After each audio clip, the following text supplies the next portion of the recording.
ნაციონალური მოძრაობის ყოფილი წევრი ხატია დეკანოიძე გვერდდება ეთერში. მოგესალმებით ქალბატონო ხატია, მადლობა რომ ხართ ჩვენთან ერთად. მნიშვნელოვანია პარტიიდან გასული სახეების რეინტეგრაცია, როგორიცაა გიგი უგულავა.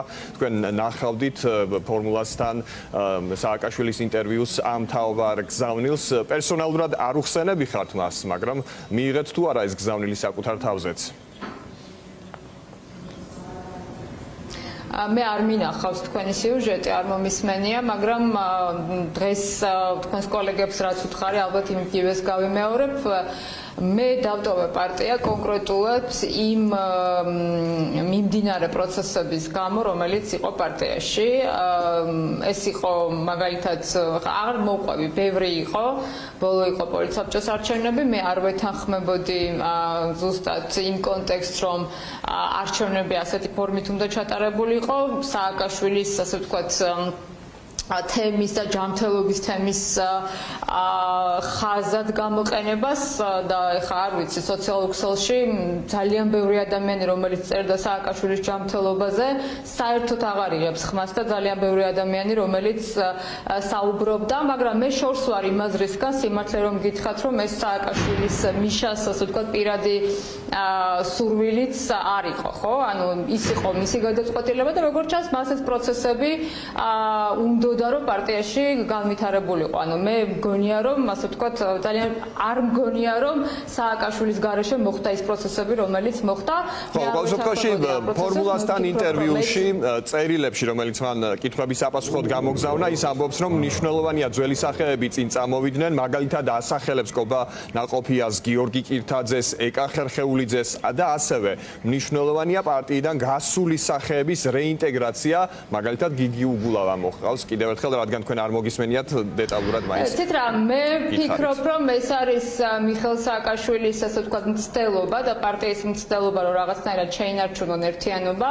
წინა წერილიც ალბათ ამისი რაღაცნაირად, ასე ვთქვათ, ეკო იყო, იმიტომ რომ არსებობს განხეთქილება პარტიაში, არსებობს სხვადასხვა მოსაზრებები, ის ადამიანები, რომელიც ამ წერილში არიან ჩამოთვლილი, არიან პარტიაში, ანუ მე დავტოვე პარტია, მათ არ დაუტოვებიათ პარტია, თუმცა რაღაცნაირად ზოგი საერთოდ გაჩუმებულია, ზოგი საერთოდ, ასე ვთქვათ, არანაირი მოსაზრება არ გამოუხატავს უკვე თვეების განმავლობაში, სხვათა შორის არც სააკაშვილის ჯანმრთელობასთან დაკავშირებით.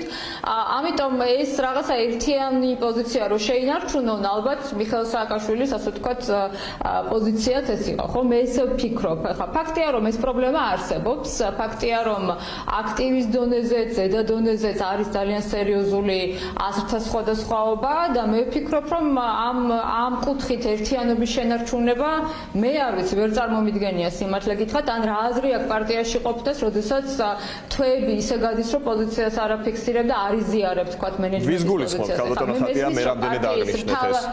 ყველა იმ ადამიანს, რომელიც, ასე ვთქვათ, არის პარტიაში, რაღაც მოსაზრების გამო ან იდეის გამო შეიძლება, მაგრამ არ იზიარებს, ვთქვათ, იმ პოზიციებს, რომელიც აქვს კონკრეტულად, ვთქვათ, თავმჯდომარეს ან მენეჯმენტს, არ ვიცი, ყოველ შემთხვევაში, ხა მე არავის კონკრეტულად არ გულისხმობ. ამიტომ ვფიქრობ, რომ ესეთი პრობლემები არსებობს, მე ვერ გეტყვით, იქნება თუ არა ერთიანობა, არ ვიცი, ეს ალბათ ამ ადამიანების გადასაწყვეტია, მე ჩემი გადაწყვეტილება მივიღე, ეხლა მე გიგი უგულავას გააქტიურების შესახებ ხომ არ გაქვთ რაიმე სახით მოლოდინი?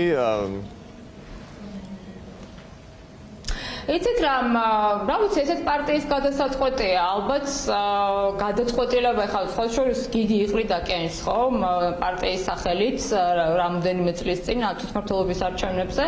ამიტომ ვფიქრობ, რომ ესეც მისი გადაწყვეტილებაა, პარტიის გადაწყვეტილებაც არის, ალბათ ის ადამიანები, რომლებმაც დატოვეს პარტია წლების წინ, მოხდეს თუ არა მათი ინტეგრაცია და რეინტეგრაცია და ალბათ სააკაშვილის განცხადებაც, ასე ვთქვათ, რაღაცა წინსწრებად არის რაღაცნაირად გაკვალვის, გზის გაკვალვის მცდელობა, ხო, ჩემი მოსაზრებით. ეხლა მე კიდევ ვიმეორებ, მე კონკრეტული მოსაზრების გამო დავტოვე ეს პარტია.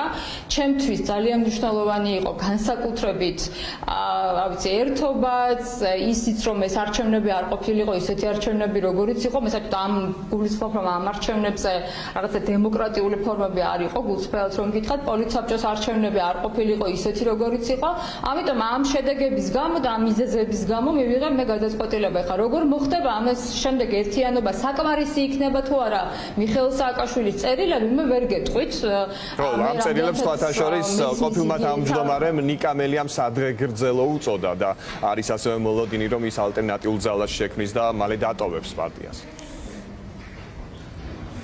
მე მოვისმინა ნიკას კომენტარი, მაგრამ მე მგონი ამ წერილს მის წერილებს არ უწოდა სადღეგრძელო. მე მაგალითად კითხვა იყო დასმული ზუსტად სააკაშვილის წერილთან დაკავშირებით და საპასუხო ფრაზა ასეთი წინა მოვისმინა. წერილზე, რომელსაც აი გიგაბოკერიაზე იყო საუბარი, მე ვფიქრობ, რომ ისეთი წერილის დაწერა მიშას საერთოდ არ ეკადრება მისი მასშტაბის ფიგურას და მისი მასშტაბის ადამიანს. მე ჩემი მოსაზრება ეს არის, ეხლა მე ძალიან კარგად ვიცნობ მას, ძალიან კარგად ვიცი მის შესაძლებლობები და ძალიან ბევრ ადამიანზე, რომლებიც ახლა მივიდნენ პარტიაში, ახალი ლიდერები, მათზე კარგად ვიცნობ მიშას წლების განმავლობაში. ამიტომ ხა გვაქვს ასთამოს სხვადასხვაობა, მეც აღარ ვისაუბრებ მასზე, იმიტომ რომ იგი სასჯელოსნურობის დაწესებულებაშია, ძალიან დიდი გულშემატკივარი ვარ მისი თავისუფლების, მაგრამ ის გადაწყვეტილებები, რომელიც ბოლო პერიოდის თვეების განმავლობაში იყო პარტიაში მიღებული, მე ვფიქრობ, რომ აზიანებს პარტიას, აზიანებს მასაც პირველ რიგში და ძალიან არ ვიცი როგორ იქნება თავისუფლების უკაცრავად ერთიანობის ბედი ეხლა პარტიის. მე ვფიქრობ,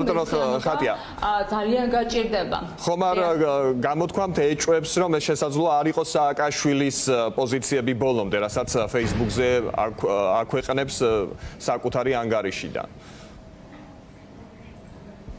არა, ნამდვილად არა, მე ძალიან შორს ვარ კონსპირაციის თეორიებისგან, ნებისმიერი წერილი, რომელიც ალბათ გამოდის, ეხლა არ ვიცი, მე არ მაქვს შესაძლებლობა მისი მონახულების ძალიან დიდი ხანი, იმიტომ რომ არ უშვებენ დეპუტატებს, რომ მქონდეს შესაძლებლობა აუცილებლად მოვინახულებდი მას როგორც ადამიანს, როგორც ვიცი, ადამიანს პრეზიდენტს და ჯანმრთელობის მდგომარეობას აუცილებლად მოვიკითხავდი, მაგრამ მე ძალიან შორს ვარ იმ კონსპირაციებისგან, რომ ვიღაცა აქვეყნებს, ჩუმად წერს და ასე შემდეგ. არა, მისი პირადი მოსაზრებები. კიდევ ერთ კონსპირაციაზე უნდა გკითხოთ. დაფიქსირებული, მე ესე ვფიქრობ. რომელიც უშუალოდ საპარლამენტო მუშაობას უკავშირდება, არის ასეთი თეორიები, რომ ნაციონალური მოძრაობა შესაძლოა გარკვეულ პირობებს უყენებდეს სალომე ზურაბიშვილს იმისთვის, რომ მისი იმპიჩმენტის მხარდამჭერი არ აღმოჩნდეს პარტია, მაგრამ ამის ანაცვლოდ მოითხოვს მიხეილ სააკაშვილის პატიმრობიდან გათავისუფლებას.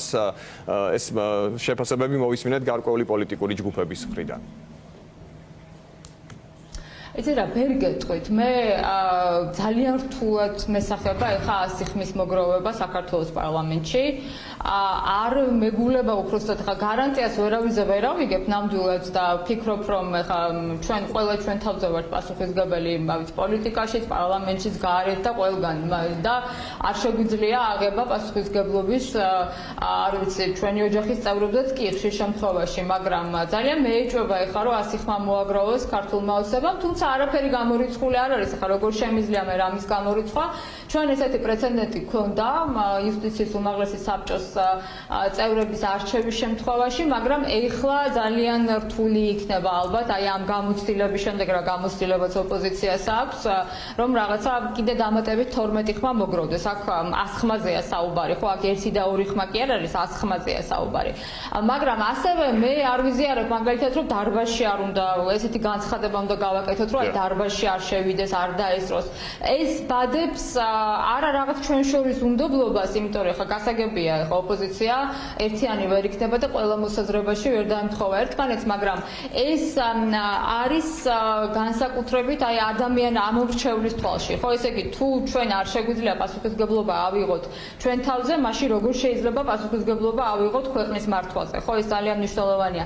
თუმცა მე პირადად გეტყვით, რომ მაგალითად იუსტიციის უმაღლესი საბჭოს არჩევის წევრების არჩევა რო იყო, იქ იყო განიხილებოდა ეს ვარიანტი, ვიყოს დარბაზში, არ ვიყო. მე პირადად არ ვყოფილვარ მაშინ დარბაზში, იმიტომ რომ შეხვედრა მქონდა ერთ-ერთ ჩვენ საერთაშორისო პარტნიორთან, მაგრამ პრეზიდენტის იმპიჩმენტი არის ძალიან სერიოზული, მნიშვნელოვანი და მე ვფიქრობ, ქართული ოცნების კამპანია, ქართული ოცნების დამატებითი კამპანია ანტიდასავლური რიტორიკის გასაძლიერებლად, მე კიდევაც ვუთხარი პრეზიდენტს, რომელმიც იმიჩმენტს, ვიცი ხა და მშვიდად უყურებს ამ საკითხს, მაგრამ უთხარი რომ მე პირადად ხმას არ ვაძლევ და ასევე მე ვიჭვება რომ ასი ხმა მოგროვდეს, მაგრამ ვთვლი რომ ყველა უნდა იყოს და ძალიან სერიოზული ძლიერი პოზიცია უნდა კონდეს ოპოზიციას. ხა ვინ რას იზავს იქ მე არ შემიძლია პასუხისმგებლობა ავიღო, მაგრამ მე ვიჭვება და ესეც დაუფიქსირა პრეზიდენტს რომ ასი ხმის მოგროვება ეხლა ამ კონტექსტში ოპოზიციის პირობებში პრაქტიკულად წარმოუდგენლად მეჩვენება ეხლა თუმცა არაფერს გამორიცხავთ, ესეც საინტერესოა. ყოველ შემთხვევაში მადლობა ქალბატონო ხატია. ძალიან დიდი მადლობა. ან ვერ ავიღებ პასუხისმგებლობას სხვა ჩემს კოლეგებს. აი ამის თქმა მინდა, მაგრამ ალბათ უფრო დიდი ალბათობით ეს არ მოხდება. მადლობა. მადლობა რომ უპასუხეთ ჩვენ შეკითხვებს. ხატია დეკანოიძე იყო ჩვენთან ერთად.